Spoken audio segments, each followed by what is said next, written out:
When Charles told me about the Forest Garden Shovelstrode project, I was very impressed in the links that it had with our business, and an awful lot of similarities.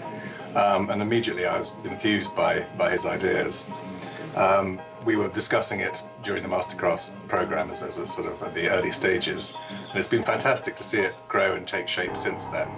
I very much would have agreed to mentor them in this project, and should be keeping a close eye on the progress in the years to come. We support any business or new business that's coming into the area.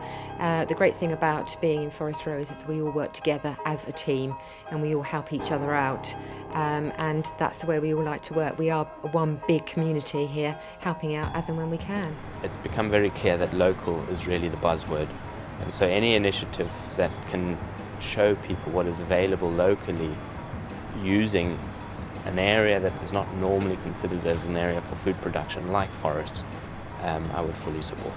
What appealed to us about Forest Garden Shovelstrode was you've got an absolute theme there for people, a reason for people to come to your property and engage with that property. I think one of the great things that we have here in the southeast is we're striking distance from London, so we get a lot of day visitors coming down, and I think there's starting to be something of a hub in this region of small businesses setting up, offering the opportunity to get a taste of a different life from different angles. I think Forest Garden Shovelstrode has a really strong place in the market in that it's providing courses so that people can learn the skills so that they can bring sustainability into their own lives. It seems to me what you're trying to achieve here is to make people more aware of the resources, natural resources and skills that exist, and anything that's actually contributing towards raising awareness of more sustainable living. It's got to be a good thing. We've all identified a need for more local experience to really bridge the gap between traditional and progressive thinking in terms of sustainability. I believe very, very strongly and passionately, after looking at what Forest Garden has to offer, that they can actually fill this gap. I think that your project actually brings together a number of those disparate initiatives that have been sort of surviving here for many years, and really kickstarts or catalyses something really quite exciting. The nature of the community around here, sustainability is a very important part of it, environmental issues is a very important part, and actually providing somewhere for people to come and learn all about those crafts and living in that type of environment that you've got here is will fit in very well.